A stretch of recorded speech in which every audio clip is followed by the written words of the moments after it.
ജീവിതത്തിൽ കിട്ടില്ല എന്ന് ഉറപ്പുണ്ടായിട്ടും ഞാൻ അതിൻ്റെ പിറകെ പോയി. പക്ഷേ അതെന്നെ നിരാശനാക്കിക്കൊണ്ട് എങ്ങോട്ടും മാറി മറിഞ്ഞു. ഇന്നും ഞാൻ അതിൻ്റെ തിരച്ചിലാണ്. കിട്ടുമോ എന്ന് പോലും അറിയാതെ അതെൻ്റെ ജീവിതത്തിൽ നിന്ന് അകന്നു പോയപ്പോഴും ഞാൻ എൻ്റെ മനസ്സിനെ പറഞ്ഞു പഠിപ്പിച്ചു. പക്ഷേ അത് മനസ്സ് കേൾക്കാൻ കൂട്ടാക്കിയില്ല. എന്നെ എൻ്റെ ജീവിതത്തിലേക്ക് തിരിച്ചു കൊണ്ടുവന്ന ആകെയുള്ളൊരു കൊച്ചുതിരിപ്പായിരുന്നു അവൾ. പക്ഷേ ഇപ്പോൾ അങ്ങനെ പറയാൻ എനിക്കാരുമില്ല. ഓരോ നിമിഷവും അവളില്ലാതെ എൻ്റെ ഹൃദയം പിടയുന്നത് പോലെ എനിക്ക് തോന്നാറുണ്ട്. എൻ്റെ ജീവിതത്തിൽ സംഭവിച്ച ഏറ്റവും വലിയൊരു നഷ്ടം തന്നെയാണ് അവൾ എനിക്ക്. അവളെന്നെ വിട്ടുപോയപ്പോൾ ജീവിതം മതിയാക്കാമെന്ന് ആര് കരുതിയതാ. പക്ഷേ എവിടെയോ ജീവനോടെ ഉണ്ട് എന്നറിഞ്ഞപ്പോൾ എവിടെ നിന്നോ എൻ്റെ ഉള്ളിലൊരു പ്രതീക്ഷ. എനിക്ക് ഉറപ്പുണ്ട് അവൾക്ക് എന്നെ വിട്ട് അത്ര പെട്ടെന്നൊന്നും ദൂരേക്കൊന്നും പോകാൻ കഴിയില്ല എന്ന്. അതൊക്കെ പോട്ടെ, ഞാൻ എന്നെ പരിചയപ്പെടുത്തിയില്ലല്ലോ. ഋഷി സ്വന്തമായി എന്ന് പറയാൻ എനിക്കാരുമില്ല. ഉണ്ടായിരുന്നു ഒരാൾ. അയാളെ തിരക്കിയുള്ള തിരച്ചിലാണ് ഞാൻ പഠിച്ചിറങ്ങിയിട്ടേ ഉള്ളൂ. എനിക്ക് അയാളെ കിട്ടിയത് കോളേജിൽ വെച്ചായിരുന്നു. ആരാ എന്തോ പറഞ്ഞത് ഈ കാത്തിരിപ്പിന് സുഖമുണ്ടെന്ന്. പക്ഷേ എനിക്കങ്ങനെ തോന്നുന്നില്ല. 1 മാസമൊക്കെ ഈ കാത്തിരിപ്പിന് നല്ല സുഖമായിരുന്നു. പക്ഷെ അത് നീണ്ടപ്പോൾ എന്തോ ഹൃദയത്തിൽ നിന്ന് എന്തൊക്കെ പൊടിഞ്ഞു പോകുന്ന മാതിരി. അധികമായ അമൃതം വിഷമെന്നാണല്ലോ. ഇനി ഞാൻ പറഞ്ഞ് വലിച്ചു നീട്ടുന്നില്ല. നമുക്ക് സ്റ്റോറിയിലോട്ട് പോവാം. ഇത് താനല്ലേ മറ്റേ നോവൽസ് ഒക്കെ എഴുതുന്നേ? ഞാനും വായിക്കാനൊക്കെ ഉണ്ട് കേട്ടോ. എനിക്ക് തൻ്റെ നോവൽസ് ഒക്കെ ഭയങ്കര ഇഷ്ടം. എന്തോ ഹാർട്ടിൽ കൊള്ളുന്ന വാക്കുകളൊക്കെ അല്ലേ താൻ ഇങ്ങനെ നോവലായിട്ട് ഇറക്കുന്നേ. താങ്ക്സ്. തനിക്ക് വിരോധമില്ലേ നമുക്കൊരു കോഫി അടിക്കാൻ പോയാലോ? അതിനെന്താ, പോവാലോ. Thank you so much. ഞാൻ തന്നെ എപ്പോഴും ശ്രദ്ധിക്കാറുണ്ട്, 24 hours നമ്മുടെ കോളേജിൽ വരുമ്പോഴെല്ലാം ഇയാള് ഒറ്റയ്ക്കായിരിക്കാറ്. അതെന്താ? എന്തോ എനിക്കത് ശീലമാണ്. ഒറ്റയ്ക്കിരിക്കുന്നത് നല്ലതല്ലേ? നല്ലതാ, പക്ഷേ അധികം അങ്ങോട്ട് നല്ലതല്ല. എല്ലാരോടും നല്ല ക്ലോസ് ആവാണ്ട് സംസാരിച്ചിടപഴകി പോകണം. ഞാനിപ്പോൾ തന്നെ ഇടപെടുന്നില്ലേ അതുപോലെയൊക്കെ. ഞാൻ ആരോടും അത്ര ക്ലോസ് അല്ല. കാര്യം എന്തോ എനിക്ക് ക്ലോസ് ആവാൻ തോന്നിയിട്ടില്ല. താൻ എത്ര വർഷമായി എഴുതാൻ തുടങ്ങിയിട്ട്? അങ്ങനെ പറയാൻ ഞാൻ വർഷമൊന്നും നോക്കാറില്ലടോ. ഞാനിതെൻ്റെ ഒരു പാഷനായിട്ട് കൊണ്ട് നടക്കുന്ന. ജീവിതത്തിലെ അനുഭവങ്ങളല്ലേ നമ്മളെ എഴുതാൻ പ്രേരിപ്പിക്കുന്നത്. അതും ഞാൻ ചിന്തിക്കാറുണ്ട്. എന്തുകൊണ്ട് നമ്മുടെ ജീവിതത്തിൽ കഥയായിട്ടും വല്ല നോവലായിട്ടൊക്കെ എഴുതിയാലെന്ന്. പക്ഷേ നമ്മുടെ ജീവിതം ആവണമെന്നില്ലല്ലോ മറ്റുള്ളവരത്. അതുകൊണ്ടാണ് ഞാനങ്ങ് മടിച്ചു പോന്നെ. എന്തിനാ അതിനിപ്പോൾ മടിക്കുന്നത്? നമുക്ക് അനുഭവങ്ങളെല്ലാം നമ്മൾ ചെറുതായിട്ടൊന്ന് കുറിക്കുന്നു. അത് തന്നെ ഞാൻ ചെയ്യുന്നത്. തൻ്റെ സ്റ്റോറിയൊക്കെ കാണുമ്പോൾ എൻ്റെ കണ്ണീന്നൊക്കെ വെള്ളം വരെ വന്നിട്ടുണ്ട്. You know that. എനിക്ക് അത്രമേൽ ഇഷ്ടമാണ് അതിൻ്റെ സ്റ്റോറീസൊക്കെ. ഇപ്പോൾ ഒന്ന് നേരിട്ട് കാണാനുള്ള സാഹചര്യം ഇപ്പോഴാണ് കിട്ടിയത്. അല്ല, തൻ്റെ പേരെന്താ? വന്നിട്ടൊന്നും പേര് പോലെ പറയാതെ തുടങ്ങിയതാണല്ലോ. അത് ഞാൻ വീട്ടിൽ പോയി മാഷേ. My name is Niranjana. By the way, I am Rishikesh. Nice to meet you. അപ്പോൾ ഇങ്ങനെ നമുക്ക് ഫ്രണ്ട്സ് ആയാലോ? എനിക്കെന്തായാലും ഇവിടെ ആരെയും പരിചയമില്ല. തനിക്കും ഇവിടെ ആരെയും പരിചയമില്ലെന്ന് എനിക്ക് തോന്നുന്നു. ഞാനിതുവരെ കണ്ടിട്ടില്ല താൻ ആരോടും വേണ്ടെന്ന്. അത് പിന്നെ തനിക്ക് ഒറ്റയ്ക്കിരിക്കുന്നതാണ് ബെറ്ററെങ്കിൽ കുഴപ്പമില്ല.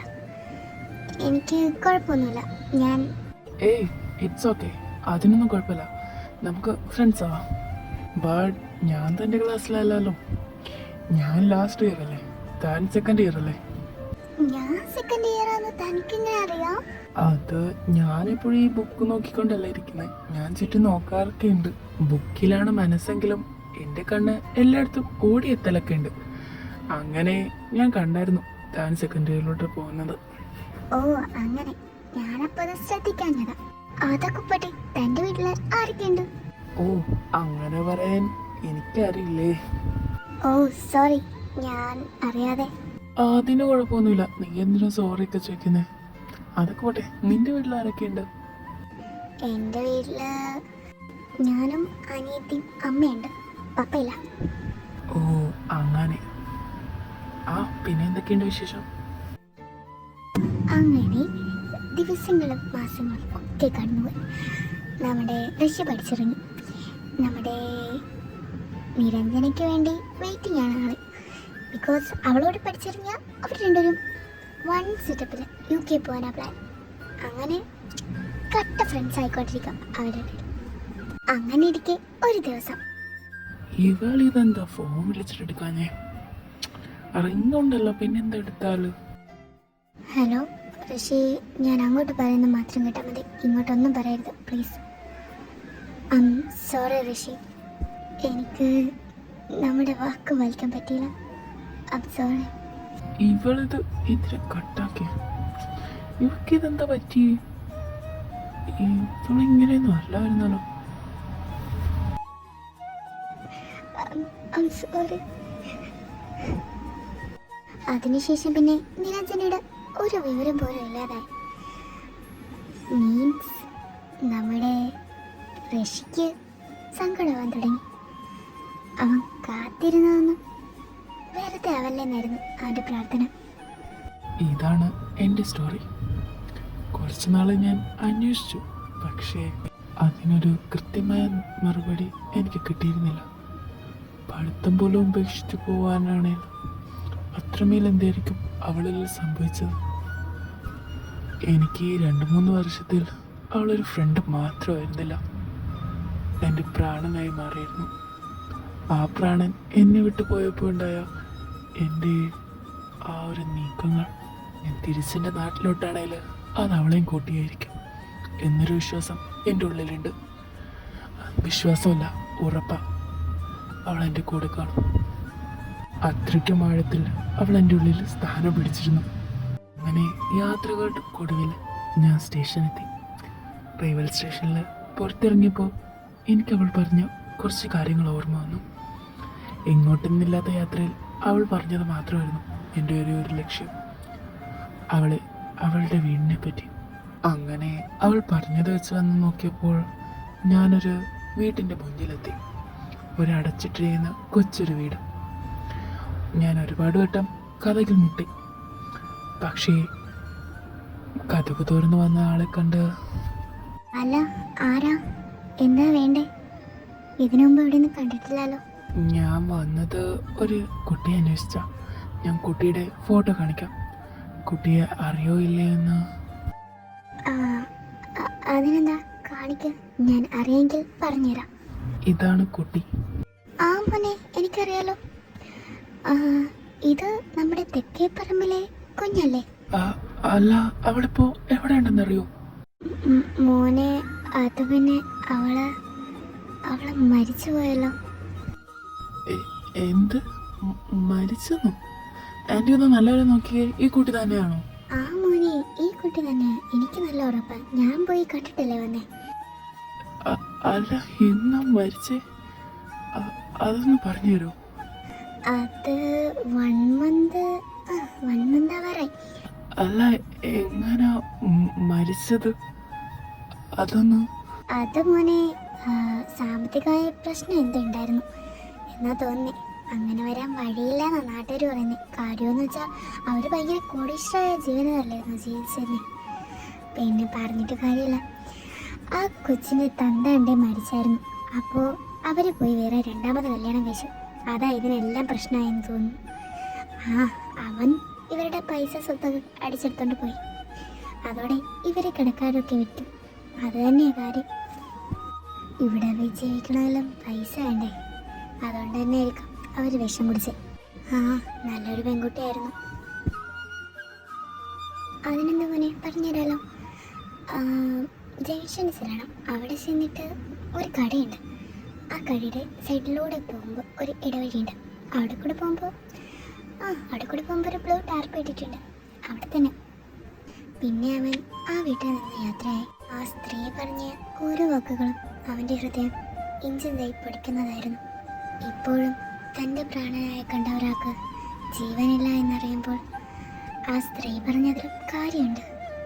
പൈസ കൊടുത്ത് കിട്ടാത്തതായിട്ട് എന്താ ഉള്ളത് ഈ ലോകത്ത്? അങ്ങനെ പറഞ്ഞാൽ ആ വാക്കിനൊരു വില കാണില്ല. പൈസ കൊടുത്താലേ എന്തോ ഈ ലോകത്ത് കിട്ടും. അവൻ്റെ കണ്ണുകളിൽ നിന്ന് വീഴുന്ന കണ്ണുനീർ പറയുന്നുണ്ടായിരുന്നു അവളോടുള്ള പ്രണയം. അങ്ങനെ ഋഷി ആ വീട്ടിലെത്തി. എന്തോ നീല ടാർപ്പേക്ക വലിച്ചു കെട്ടിയിട്ടുണ്ട്. അവിടെ അങ്ങും ഇങ്ങുമായി കുറച്ചാളുകൾ. ഇപ്പോഴും ആ വീട്ടിൽ നിന്ന് നിലവിളി ശബ്ദങ്ങൾ കേൾക്കാമായിരുന്നു. അവൻ ആരെയും ശ്രദ്ധിക്കാതെ ആ വീട്ടിനുള്ളിലേക്ക് കയറി.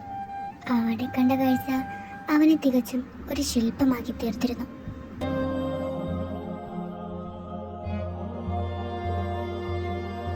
നിരഞ്ജന, ഋഷി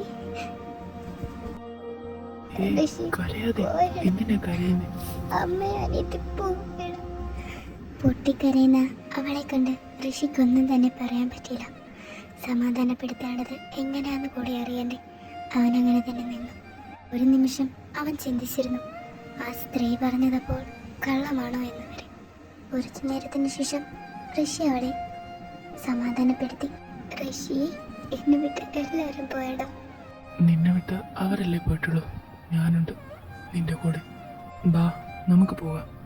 ഇനി എനിക്ക് നിന്നെ തനിച്ചാക്കാൻ ഉദ്ദേശമില്ല.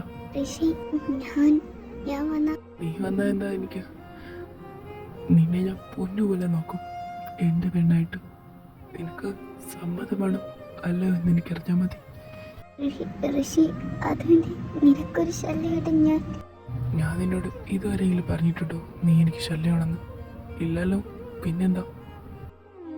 നീ കരയാതെ തന്നെ നോക്കിക്കേ. ഞാൻ നോക്കും എൻ്റെ പെണ്ണായി. ഇത് ഈ ഋഷിയുടെ വാക്കാം.